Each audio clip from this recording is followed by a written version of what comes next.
Bapak Mama, saudara-saudaraku yang dikasihi Tuhan.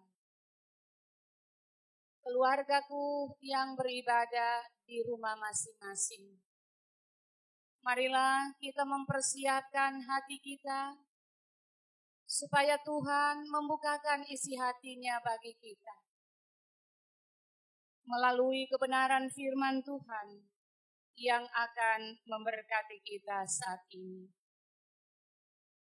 Kita akan mendengarkan pembacaan sabda Tuhan yang terambil dari kitab Roma pasal yang ke-8. Kitab Roma pasal yang ke-8, ayat yang pertama sampai dengan ayatnya yang ke-17. Karena itu, marilah kita berdoa. Ya Tuhan Allah di sorga, kepadamu kami datang dan memohon.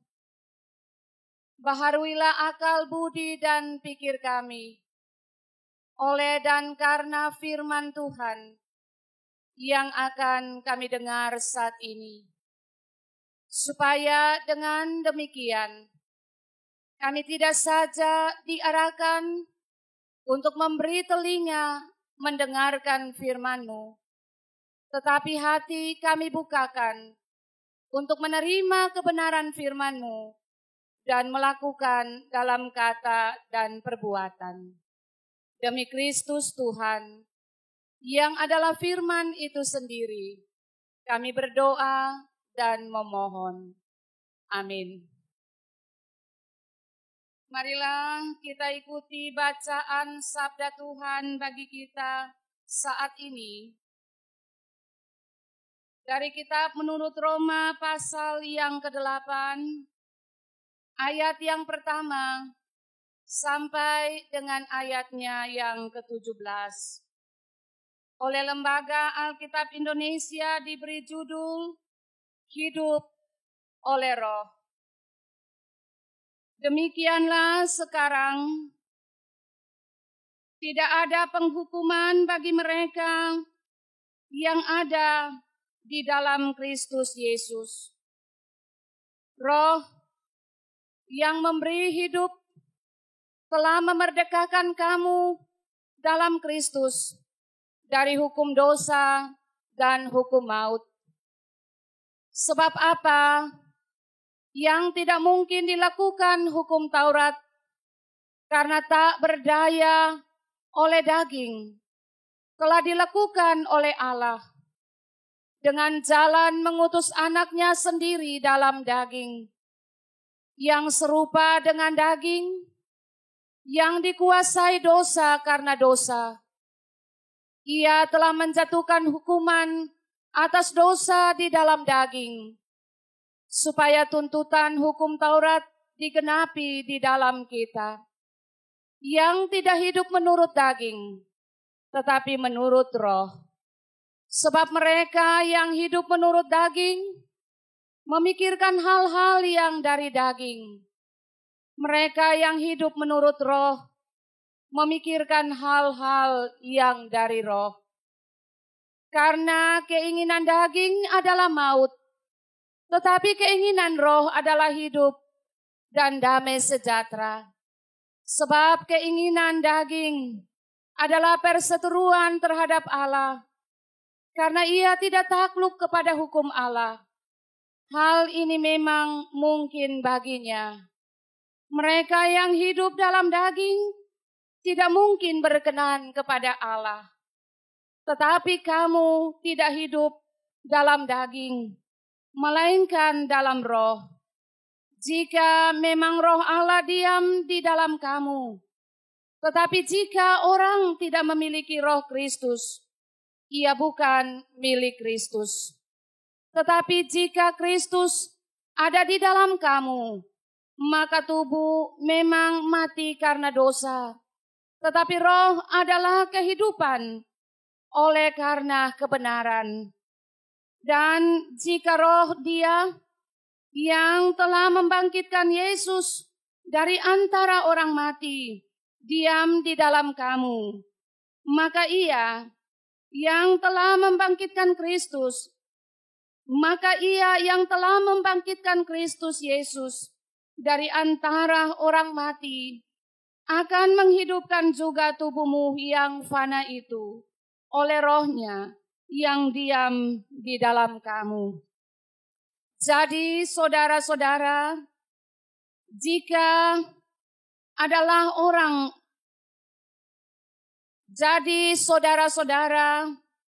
kita adalah orang berhutang, tetapi bukan kepada daging, supaya kita hidup menurut daging. Sebab jika kamu hidup menurut daging, kamu akan mati. Tetapi jika oleh Roh kamu mematikan perbuatan-perbuatan tubuhmu, kamu akan hidup. Semua orang yang dipimpin Roh Allah adalah anak Allah. Sebab kamu tidak menerima roh perbudakan yang membuat kamu menjadi takut lagi. Tetapi kamu telah menerima Roh yang menjadikan kamu anak Allah. Oleh Roh itu, kita berseru, "Ya Aba, ya Bapa." Roh itu bersaksi bersama-sama dengan roh kita bahwa kita adalah anak-anak Allah. Dan jika kita adalah anak, maka kita juga ahli waris. Maksudnya, orang-orang yang berhak menerima janji Allah, yang akan menerimanya bersama-sama dengan Kristus. Yaitu jika kita menderita bersama-sama dengan Dia, supaya kita juga dipermuliakan bersama-sama dengan Dia. Sampai demikian jauh pembacaan sabda Tuhan bagi kita. Dan yang disebut berbahagia adalah semua kita yang tidak saja mendengar dan menerima kebenaran firman Tuhan, tetapi kita akan lebih berbahagia apabila kita melakukan firman Tuhan ini di sepanjang umur yang Tuhan berkati. Haleluya. Bapak, Mama, saudara-saudaraku yang dikasihi Tuhan, kita semua yang sementara beribadah di rumah kita masing-masing, marilah kita belajar dari kesaksian firman Tuhan pada pagi hari ini. Dan tema pemberitaan firman Tuhan kita saat ini adalah hidup dipimpin oleh Roh Allah. Pertanyaannya bagi kita Bapak, Mama, saudara-saudaraku yang dikasihi Tuhan, benarkah hidup saya dan saudara dipimpin oleh Roh Allah? Sebab bukankah Bapak, Mama, saudara-saudaraku yang dikasihi Tuhan, Kitab Kejadian memberi kesaksian kepada kita bahwa awal mulanya manusia laki-laki adalah segumpal tanah dan manusia perempuan diciptakan dari sepotong tulang rusuk laki-laki itu. Itu berarti bahwa baik gumpalan tanah maupun potongan tulang rusuk adalah benda mati. Ia baru menjadi makhluk hidup yang memiliki roh dalam hidupnya ketika Allah meniupkan nafas hidup kepada mereka. Dan itu kita bisa temukan dalam kitab Kejadian pasal 2 ayat yang ke-7. Dari kisah ini hendak menegaskan bagi kita bahwa makhluk hidup yang bernama manusia menerima roh dari Tuhan, menerima kemanusiaan bagi kehidupannya dari Allah itu sendiri. Nafas hidup yang Allah tiupkan menjadi daya dan spirit yang menghidupkan manusia, Sehingga manusia hidup dinamis dan terus berkembang menjadi makhluk hidup. Yang kata firman Tuhan dalam kitab Kejadian, manusia adalah ciptaan Tuhan yang paling mulia. Namun sayang Bapak Mama Saudara-saudara, bukan saja kuasa dan roh Tuhan yang menguasai dan mengarahkan manusia di dalam berpikir, di dalam bertingkah laku, bertutur kata, bergaul dan berkarya, serta menikmati hasil karya hidupnya. Tetapi ternyata dalam surat Roma, Paulus mencatat tentang kuasa dosa sebagai sebuah kekuatan yang besar, yang memiliki daya yang masuk juga dalam kehidupan umat manusia. Demikianlah saudara-saudara, dunia ini, hidup saya dan saudara menjadi rebutan di antara kuasa yang berasal dari Allah pencipta manusia dan juga kuasa dosa yang berasal dari iblis. Kitab Roma pasal yang ke-8 menyebutkan bahwa dosa itu disebut kuasa daging. Dan sadar atau tidak, dua kuasa ini antara kuasa daging dan kuasa yang berasal dari roh, tiap-tiap saat mereka bertarung dalam hidup manusia untuk merebut tempat dalam hati saya dan saudara. Kuasa yang menang, dia akan menduduki hati manusia. Dan kuasa itu akan mengarahkan hati manusia untuk berpikir, bertutur kata, bertingkah laku, bergaul, bekerja dan menikmati hasil dari pekerjaannya berdasarkan kuasa dosa yang disebut kuasa daging. Dengan demikian saudara-saudara, hati kita yang dikuasai oleh kuasa yang bersumber dari Allah, kuasa itu akan mengarahkan hidup kita, mengarahkan pikiran, mengarahkan tingkah laku, mengarahkan kita untuk bekerja sesuai dengan kehendak Allah. Sebaliknya Bapak Mama Saudara-saudaraku, keluarga Tuhan yang beribadah di rumah kita masing-masing, ketika hidup kita dikuasai oleh kuasa yang berasal dari daging, kuasa itu akan mengarahkan hidup kita untuk melakukan tindakan-tindakan yang tidak patut dan berkenan kepada kehendak Allah.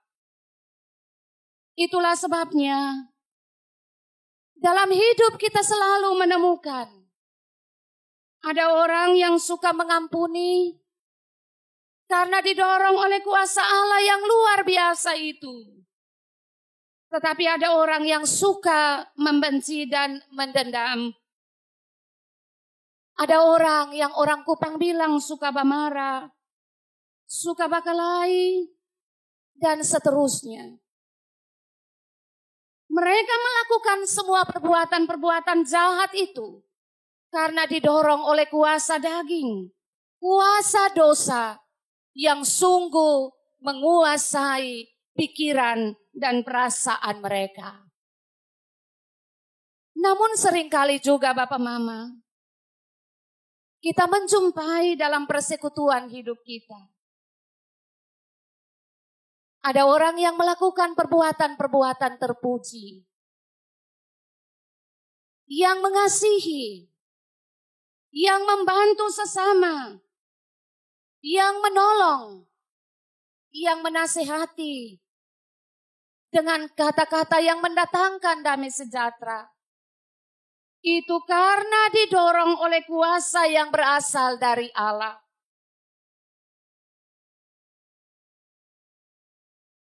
Dan karena itu Bapak, Mama, saudara-saudaraku, marilah kita memeriksa diri kita. Apakah benar hidup saya dan saudara dikuasai oleh kuasa Allah? Atau hidup saya dan saudara dikuasai oleh daging? Sampai di sini Bapak, Mama, saudara-saudaraku yang Tuhan Yesus kasihi. Kita bisa membedakan antara orang yang hidup dikuasai oleh Roh Kudus dengan orang yang hidupnya dikuasai oleh daging. Karena itu saudara-saudaraku yang dikasihi Tuhan, waspadalah, waspadalah, waspadalah, kata Bang Nabi. Kalau sebagai orang Kristen, kita hanya berpegang pada pola hidup seperti ini, maka kita semua bisa terperangkap dalam situasi di mana kita saling menuding, kita saling menuduh, kita saling menjatuhkan seorang akan yang lain karena perkataan kita yang sia-sia. Kita bisa saja menjadi sombong dan lupa diri. Sebagai orang yang hidup dan dikuasai oleh kuasa daging. Karena itu Bapak, Mama, saudara-saudaraku yang Tuhan Yesus kasihi, ada dua hal yang mau saya sampaikan kepada kita berkaitan dengan firman Tuhan pada pagi hari ini. Mari kita teliti bersama hidup kita. Mari kita berefleksi. Mari kita bertanya pada diri kita sendiri. Apakah benar tiap-tiap saat kita memberikan hati kita untuk dikendalikan oleh roh Tuhan? Atau kita membiarkan iblis menguasai hati dan pikiran kita? Mari kita belajar dua hal penting. Yang pertama, manusia sebagai makhluk yang bebas, bisa saja saat ini ketika mendengarkan firman Tuhan ini, hati, pikiran, perasaan, dia berikan untuk dikuasai oleh Roh Allah. Lalu dia hidup untuk sejenak menurut kehendak Allah.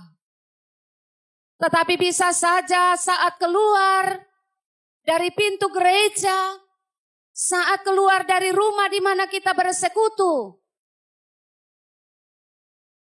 sebentar saja, esok dan seterusnya, hatinya dikuasai oleh dosa dan kedagingan.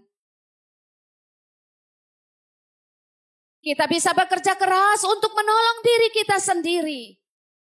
Kita juga selalu bilang kita bekerja untuk menolong keluarga kita. Orang-orang yang kita kasihi yang ada di sekitar kita.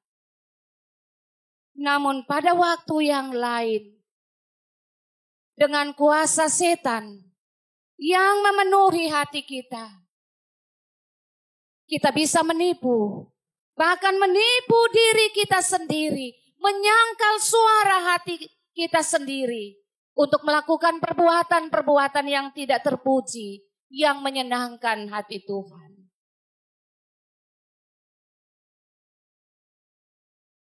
Alkitab menceritakan kepada kita bahwa Petrus, seorang di antara 12 murid Yesus,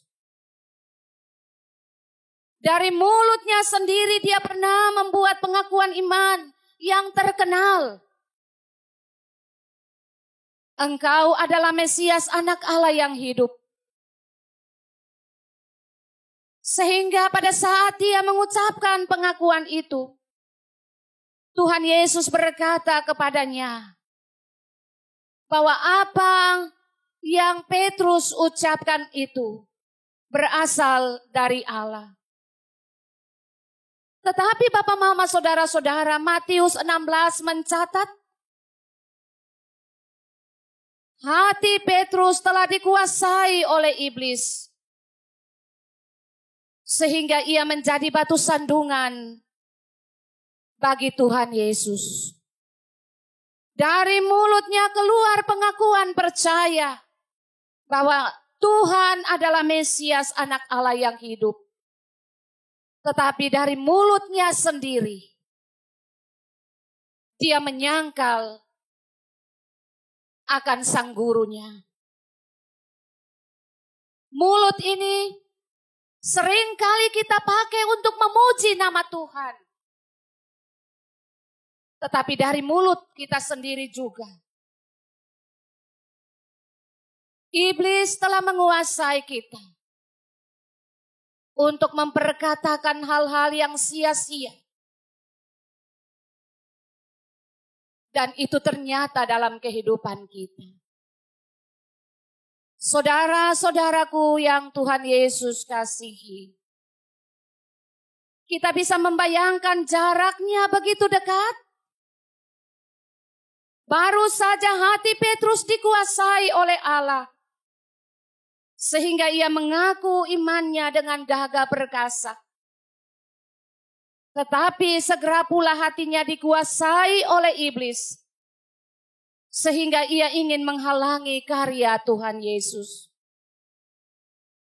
Hal ini kita perlu ingat, supaya kita jangan menggunakan ayat-ayat dalam Alkitab, apalagi dalam kitab Roma pasal 8, untuk saling mempersalahkan, untuk saling menuding di antara kita seorang akan yang lain.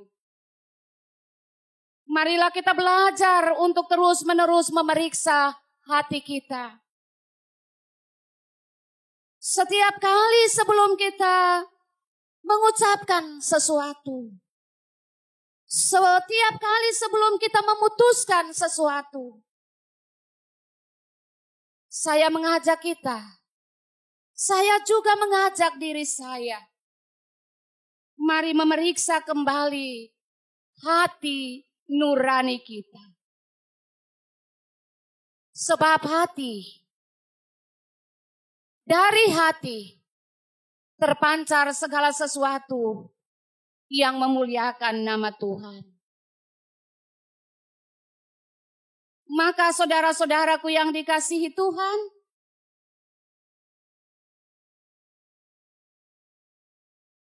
saya mengajak kita semua kembali kepada hati kita sendiri. Periksa diri, kuasa manakah yang menguasai hati kita? Kita perlu memeriksa hati, sebab dosa tidak hanya bisa masuk di hati orang lain. Dosa juga bisa masuk ke dalam hati kita sendiri. Maka memeriksa hati tiap-tiap saat, tiap-tiap hari adalah sebuah tindakan iman dan sebuah perbuatan kebajikan. Disadari bahwa kemampuan kita terbatas. Beta selalu bilang Tuhan, beta terbatas. Karena itu Tuhan periksa hati beta. Supaya dalam keterbatasan ini, sebagai orang beriman, beta bisa hidup dengan tidak mengandalkan kemampuan yang ada pada beta, tetapi mengandalkan kemampuan untuk memeriksa hati, memeriksa diri, bahwa kita butuh Roh Tuhan untuk menjalani, apalagi membedakan di antara yang baik, di antara yang benar dan yang salah. Mari kita memohon kepada Tuhan supaya tiap-tiap saat Tuhan memeriksa hati kita. Sama seperti Daud dalam Mazmur pasal 139 ayat 23 berkata, selidiki aku ya Allah dan kenal hatiku. Bahkan di tempat yang lain pemazmur berdoa, dia katakan dalam doanya, jadikanlah hatiku tahir ya Allah. Dan perbaharuilah batinku dengan roh yang teguh. Saya ingat sebuah syair lagu. Selidiki aku. Kita boleh bernyanyi bersama-sama lagu ini. Selidiki aku, lihat hatiku, apakah ku sungguh mengasihimu, Yesus, Kau yang Maha Tahu dan menilai hidupku, tak ada yang tersembunyi bagimu. Nanti refnya kita akan lanjutkan di rumah kita masing-masing. Tetapi marilah kita terus mengarahkan hati untuk belajar dari kebenaran firman Tuhan ini. Hal yang kedua, dan ini merupakan hal yang penting bagi kita. Paulus mencatat, dua kuasa ini untuk memotivasi dan mendorong kita untuk selalu berjaga-jaga. Sebab dua kuasa ini yaitu kuasa Roh Allah dan kuasa dosa. Tiap saat ingin menguasai hati manusia untuk membawa kita kepada tujuan yang berbeda. Apa tujuannya Bapak, Mama, saudara-saudara dan keluargaku yang dikasihi? Kuasa dari Allah tujuannya ingin menguasai hati manusia.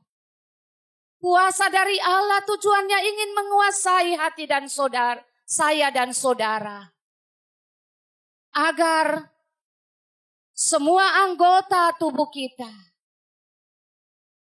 pikiran, pengetahuan dan akal budi kita dipakai sebagai senjata kebenaran untuk melawan kuasa dosa. Sebaliknya kuasa dosa yang menguasai kehidupan kita, tujuannya ia ingin menggunakan pikiran, pengetahuan dan akal budi kita sebagai senjata kelaliman, senjata kejahatan. Dengan demikian Bapak, Mama, saudara-saudara, kuasa Roh Allah hendak membawa kita semakin dekat kepada Tuhan. Kuasa Roh Allah hendak membawa kita untuk hidup sebagai anak-anak milik Tuhan. Tetapi kuasa daging, kuasa dosa hendak membawa kita semakin jauh dari Tuhan. Hidup tanpa Tuhan. Maka waspadalah dengan hatimu dan mintalah Roh Allah memenuhi hati dan hidup kita. Pada masa sulit ini, kiranya Roh Kudus memberikan kepada kita sebagai orang percaya pengharapan di tengah-tengah pergumulan yang berat akan pandemi virus corona.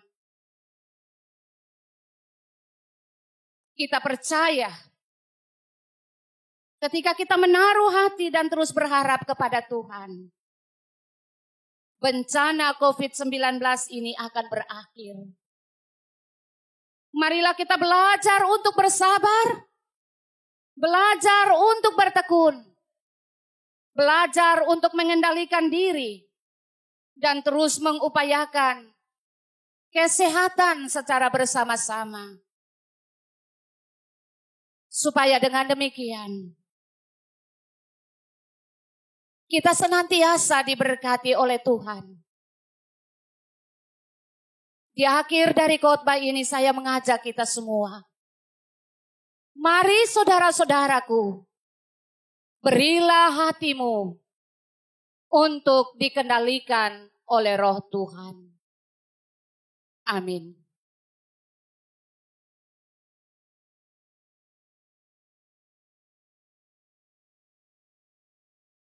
Bapak Mama, saudara-saudaraku yang dikasihi Tuhan, marilah kita masuk di dalam doa syafaat.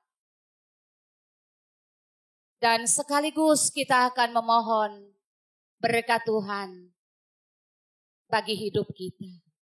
Mari kita berdoa. Ya Allah, kami percaya bahwa Engkau memandang kami dari aras ketinggian-Mu. Engkau mengenal kami, Engkau menyelidiki hati kami. Engkau memeriksa pikiran kami. Dan tidak ada satupun yang tersembunyi di hadapan hadirat Tuhan.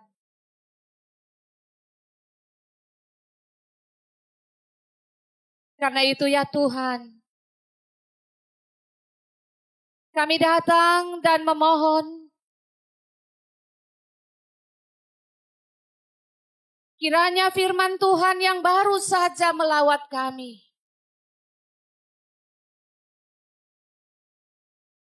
oleh Roh-Mu, Engkau memberikan pengertian yang baik bagi kami. Supaya tiap-tiap saat kami memberi hati kami, pikiran dan perasaan kami hanya dikuasai oleh Roh-Mu.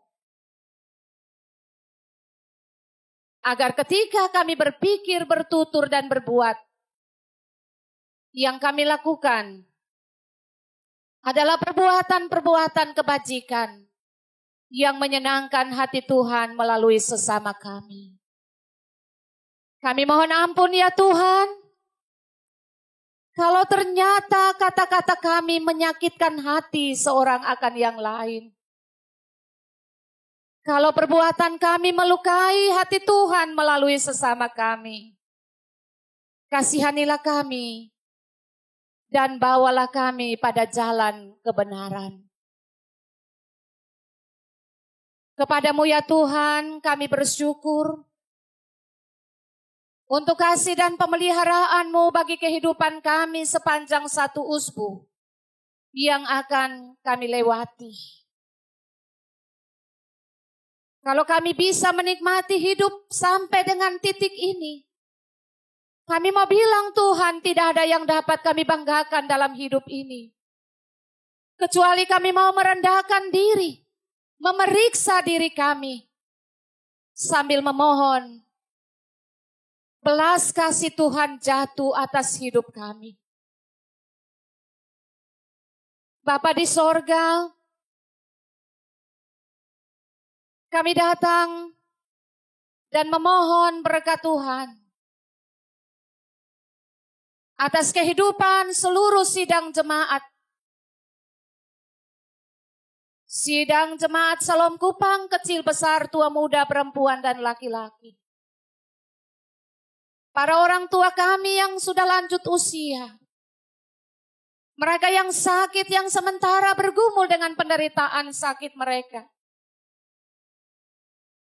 Jemaat Tuhan yang sementara bergumul oleh karena berbagai persoalan kehidupan yang mereka alami saat ini. Kami percaya Tuhan akan menyelesaikannya bagi mereka. Tuhan akan memberikan kekuatan bagi mereka untuk melewati masa-masa sukar yang penuh onak dan duri ini. Kami berdoa, ya Tuhan, bagi semua kami dalam pergumulan yang sama.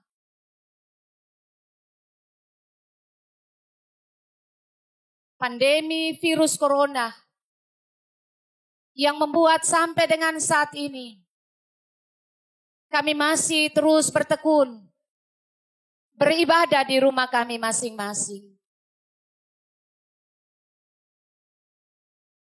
Kami berterima kasih banyak Tuhan. Karena Tuhan memberkati kami sebagai majelis jemaat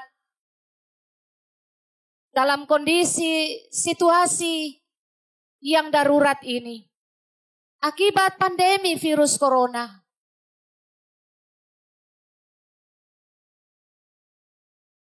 Pelayanan sakramen perjamuan kudus telah dilayangkan tidak saja kepada para penatua dan diaken,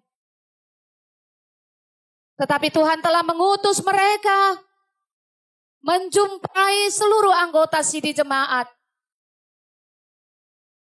untuk turut merayakan pesta perjamuan kudus.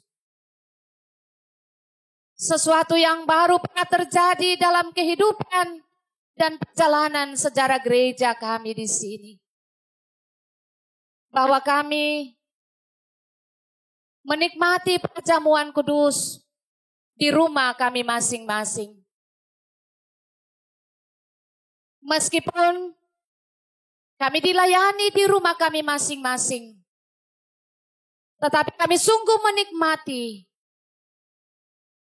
bahwa kami berada semeja dan sehidangan dengan Tuhan, merayakan pesta perjamuan Tuhan. Kami berdoa ya Tuhan bagi beberapa keluarga kami yang mengalami duka. Keluarga Uju Jami Bandi di Rayon Mapoli. Keluarga Yohanes di Rayon Oetona. Keluarga Mahwalan di Rayon Batu Putih. Mereka berduka karena kehilangan orang-orang yang sangat mereka kasihi. Bahkan sebagai rekan sepelayanan, kami juga berduka karena kehilangan sahabat sepelayanan kami. Penatua Dorcas Uju Jami Bandi. Kuatkan dan teguhkanlah hati semua keluarga yang berduka.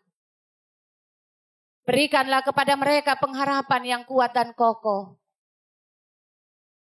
Supaya mereka tetap teguh di dalam iman dan keyakinan kepadamu. Kami juga berdoa dan mengucap syukur bersama-sama dengan saudara-saudara terkasih kami yang mengalami hari ulang tahun kelahiran. Tuhan menyempurnakan sukacita mereka di umur yang Tuhan anugerahkan bagi mereka. Biar bertambah umur, bertambah hikmat di dalam Tuhan menjalani hidup mereka. Kami juga berdoa bagi keluarga-keluarga Kristen yang merayakan hari ulang tahun pernikahan. Sempurnakan sukacita pernikahan mereka. Dan biarlah Tuhan memberkati anak-anak dan keturunan mereka. Kepadamu ya Tuhan kami datang dan memohon. Tuhan memberkati pelayanan Majelis Jemaat Salom Kupang. Semua keputusan yang telah menjadi bagian pergumulan kami bersama di kebun anggur Tuhan, Jemaat Gemit Salom. Tuhan memampukan kami dengan hikmat-Mu, agar kami senantiasa mengangkat dan melayani bersama-sama. Bapa di sorga, kami berdoa untuk semua karyawan sekretariat jemaat Gemit Salom, para koster, para satpam, para sopir, petugas multimedia, sound system, driver, tukang kebun, dan semua kami yang memberi diri secara khusus menata layani pekerjaan pelayanan-Mu. Diberkatilah kehidupan kami. Kami berdoa untuk Sinode Gereja Masih Injili di Timor, Pelasis Kota Kupang, dalam semua program pelayanan dalam masa pandemi virus corona ini. Diberkatilah semua yang mereka lakukan untuk hormat dan kemuliaan nama-Mu. Pemerintah bangsa dan negara kami dari tingkat pusat sampai ke daerah-daerah. Presiden dan semua aparatur negara, para medis, para dokter, petugas kesehatan yang terus berjuang memutus mata rantai pandemi virus corona. Pemerintah provinsi kami, pemerintah kabupaten dan kota, para medis, para dokter, para perawat yang ada di kota kami. Diberkatilah mereka dalam mengusahakan kesehatan yang baik bagi semua para penderita COVID-19. Tuhan, teguhkan hati mereka yang sementara bergumul dan menderita COVID-19. Tuhan ada dan berpihak terhadap mereka.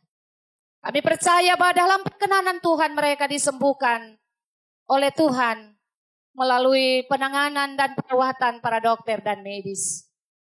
Bapa, kami berdoa dan memohon kepadamu bagi saudara-saudara kami yang dalam kasih dan perhatian telah memberikan pelayanan kesehatan bagi jemaat Gemit Salom, terutama petugas dari PMI Kota Kupang yang senantiasa bekerja bersama-sama dengan kami. Tuhan memberkati pelayanan yang mereka berikan kepada jemaat Tuhan di sini. Bapa di sorga, semua pujian dan penyembahan yang telah dinaikkan oleh kami semua di rumah kami masing-masing dalam ibadah pada pagi hari ini, kiranya berkenan dan menyenangkan hati Tuhan. Kami akan menyudahi persekutuan kami ketika kami telah memberi hati untuk menerima kebenaran firman-Mu. Karena itu ya Tuhan, kami datang dan memohon kepadamu. Lindungilah kami dalam perjalanan memasuki usbu yang baru. Dan biarlah berkat Tuhan, pangkal selamat itu akan menunggui keluar masuk kehidupan kami. Supaya oleh kekuatan dengan Roh-Mu yang kudus, kami hidup dan terus berpengharapan kepada Tuhan. Kini, saat ini, dan sampai selama-lamanya. Amin.